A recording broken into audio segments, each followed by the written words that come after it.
And hello, everybody, hello, and welcome to We Synced It. Yes, it is a weekly podcast that focuses on all the movies, TV, and entertainment in between. I am one of your hosts, Pat. And this is Kev, and we are joined by two special guests today. We have Jonathan and Dre from Sound Ninjas. Welcome, guys. What's going on, man? Thank you for having us. Yes. So, I know these guys from set. These guys are basically, if you want sound in, I was gonna say South Florida, but if you want sound, best sound around the world, you want to go through Sound Ninja. You know what I mean? Appreciate that, bro. These guys, right? Nah, man, don't be modest. Be surprised. Don't be modest. Don't be surprised about what I'm saying, because you guys are basically like, when I'm on set and just doing anything, when they talk about like, I see your logo everywhere, and when they talk about like, oh, what's the best sound? Sound Ninja is you guys. I appreciate that. And we just want to know, how did it come from? Like, we want to know about the humble beginnings until where you guys are right now. You know what I mean? So we both come from the music industry, and that was the humble beginning, right? And I know Jonathan probably has a story too, but in music, we had to become our own engineers, our own producers. You know, because I started off as an artist, and I didn't have dependent people that saw the vision like I saw it, and that didn't have the drive that I had. So you learn the job. So music brought me to film, and I had no idea that in film there was like a audio department. I always reference sound to music only, and come to think of it, a DP actually taught me sound. A director of photography, homeboy of mine named Lemuel. Shout out Lemuel. He got me into the sound world. Nice. So, taught me how to shoot, taught me how to light, taught me how to do sound. And I was like, why do you want to do, you're a camera guy. Like, why do you care about sound? Like, I didn't even see it. I didn't understand it. Mm-hmm. And real quick, he showed me that there was 1,000 camera guys, and there was like 20 sound guys. So he's like, everybody wants to do the camera. Jump over this way. There's going to be money here. I still didn't see it, but he was right. I mean, I guess he's right. We both have a background in the music world as artists, as, producers. And me as an artist, first and foremost, I always... Even when we were shooting music, our music videos or any kind of content, I just always had an interest in the background side of things. Nice. What was happening behind the scenes, how it works. So even back then, I would ask the camera guy, like, yo, why does this do that? Why is this important? Why is this lighting? Why would you use that kind of light? What is that kind of light? I would always ask questions and try to learn a little bit. And after the music stuff kind of slowed down, I made my way I'm originally from New York to Orlando. Then from Orlando, I came to Miami in 2017. Started working at the very, very bottom, as most of us do, as a production assistant. And I guess when you say humble beginnings, that's as humble as it can get. You start off as an artist, right?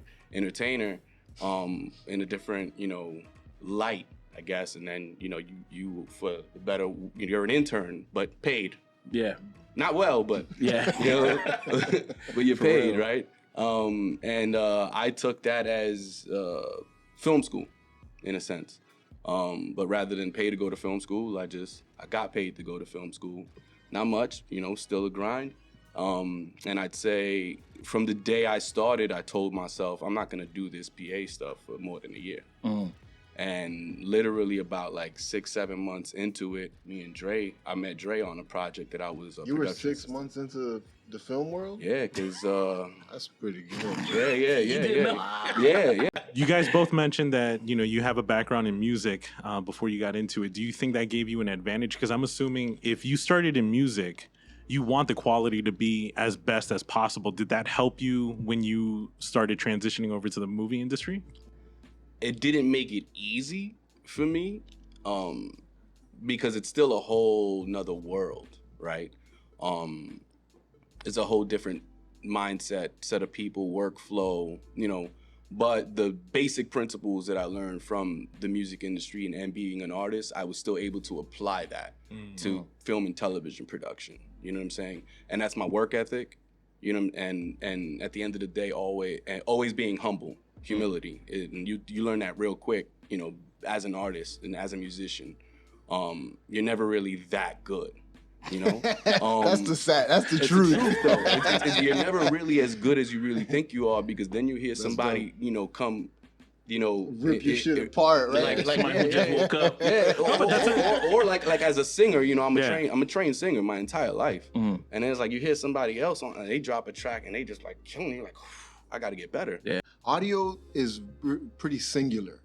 There's usually just like there'll be a camera team, you know, 2, 3 more sometimes, but usually always one audio guy, and they don't teach you how to be a team. And there's bigger projects. Obviously, we're in Florida. There's not movies just pouring in like California or New York, but we do get some movies. And when you do bigger projects, you have a team. You have to have a team. But typical Florida production, South Florida productions is pretty singular, like commercials and you know Music videos. music video. I mean, even music videos, playback. Like we do playback, but we lie all the time and say we're not available because who wants to be at a fucking music video? I did that job one time and I was miserable. Yeah. I just had my phone and Johnny all the I time. just Like, press play. Yeah. I'll hit him up. Hey, you open? Oh, it's playback. Oh yeah. Suddenly like, I don't know. I'm looked at that. I just looked at my schedule. Just looked at my schedule and I We gotta share go cameras, film so a you can't pull that shit. Motherfucker, you're open that day. It seemed like it's like a PA job, like to do playback. No, I don't want to say that. You don't do it, so you don't want to say anything about it. I'll tell you what. No, look, I'm sorry to interrupt. Go for it. There's the old school way where the slate is reading the track, and it's like click tracks, and you have to break the shit up where you have to be on set.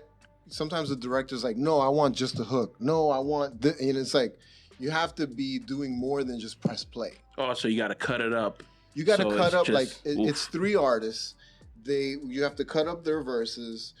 There's a bridge or there's a intro or whatever. So not only that, but like the old times used to, like, you know, the track time. You know, time code. In film we have time code, time of day, and it's like a reference to where we are that day. So a redundancy of matching happens. Yeah, You know, there's sync. the audio sync, and then there's the clock sync, and then there's sending reference. There's a bunch of redundant time code for time of day. Can I but- just really quickly say this is the best audio class I've ever taken? Oh, Go ahead.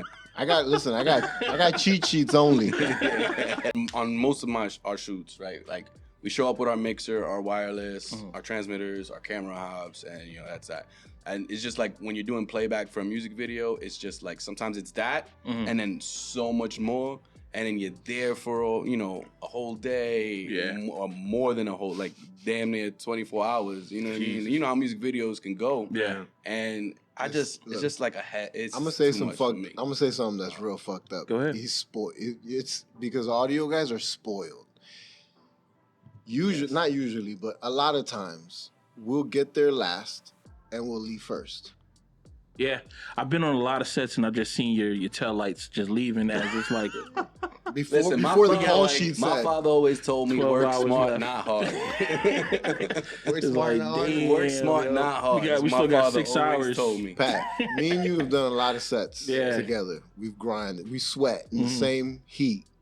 Bro, I remember when you were in, we were, you know how they, what's that scene where they do the Bad Boys, where, the underpass and shit? Yeah. We were there in the fucking heat, and they didn't need you, so you said, okay, I'm just gonna wait in my car. And his car was just like, it was AC and everything. And I'm over here just sweating in the heat. This is why I was PAing, and I'm over here passing out waters and shit. And they said, oh, we got some audio. I said, oh, but we can't do it on the gravel. I said, okay, cool. So y'all just come in my car and just do the audio in there. And they did the audio in there. And he said, okay, y'all need any more audio for the day? I said, nah, I think we're done. All right. And he left. And I just remember just seeing the smoke from his tires I never just did that. standing there, bro. Just like, damn, never he's gone, peeled bro. off. He's gone, bro. He's gone. And I'm like, we still said, Like we Road- just like started the Roadrunner, day, like yeah. Roadrunner, when And I'm you like, saw damn, with- the day just started. Like that was the first shot, and we still had to go. We'll send you the invoice. He was gone. But he asked the question. You know what I was "Yo, doing? No, sure? you know what I was don't doing need in the car? Huh. I was writing the invoice. But Dre, like he asked, like he makes sure he said, "Yo, you sure you don't need me for anything else? Are you sure?" Who like was it? he What clarified. production was that? This was, I think the guy was from France or something. And he was doing like one of those, like a spec music video. It was supposed to be like a music video that was also like a short. It was like some type of European art house music video movie short kind of thing. Is it for Iggy Pop? Nah, Iggy Pop. that's Nah, not I did Iggy that. Pop. Yeah. Yeah, Nah. I did. I think I worked with you. Yeah, I I was worked a grip with you on on that. that. Yeah, I remember that. Okay. Yeah, That was a grip. that sunrise shot. Yeah. Remember when he got fucking ass naked and went into the water? Bro, I didn't expect that. I didn't expect that. I wasn't ready. I was not ready. So some days you're saving a cat that's from a a tree, and dope some ass. days you're running into burning buildings, and that's the perfect way to describe audio. You know, now a music video is not necessarily running into a burning building. It's not the toughest shoot. It's I mean, to me, it's not hard. It's just a lot of different shit that I just choose not to deal with. Yeah. Because we, you know, fortunately enough, we have a lot of other work, you know, popping off. Then what job would you consider being like running into a burning building? I mean, reality Reality television with 8 Reality mics. TV. Yeah, huh? reality TV with 8 mics. You know, with 6 mics even sometimes. Listen, man. It's we've done reality shows with like 20 20 plus some mics. mics. Yeah. So Jonathan, Just solo with By yourself? with 8 mics. Nah, That's a lot. In one mixer? No. Yeah, well- No, we had a team. Nah. No. I've done The Cartel 8 mics by 8 myself. mics, Yeah, 8 yeah. mics. You know, that's That's a right. you know that's a Dude. That's too much. that's a crazy day. You know what I'm saying? We're not doing that anymore, by the yeah, way. you know. Yesterday's price. But we've done projects where there's 20 mics and we had a squad, you know, and those are, but even with the team, there's just so many moving The pieces. thing is, reality shows, you know what? Now that you say that, reality shows are a lot like music videos. Because, yeah, there's a treatment, there was an idea, but then the elements change everything. So they have to kind of wing it. situation. So, as organized as some of these reality shows, I hate to burst anybody's bubble about reality No shows. bubbles being burst It's here, not bro. fucking real. No. So there's, you know, depending on the kind of shows, there's producers that are driving it and that are feeding it, fueling it, you know, that have the grand scheme of things, you know, depending on, you know, the blood money, I mean, or the magnitude of the show or what the type is, you know, they'll drive it a certain way. But music videos are a nightmare because of that. You know, it's like you're either dealing with an artist that will throw your idea out the window that they spend so much time working on, or they'll be there late, or you only have them for this window, and it's like all this prep for nothing. That sucks about music videos. Yeah. You know, it get rained on us or whatever. A bunch of different things that could happen that, you know, all the work we did is for nothing. You know, that sucks. That's worse than doing the work. A lot of work and it being for a reason when you do it and it's like, oh, we scratched the whole fucking thing. That sucks.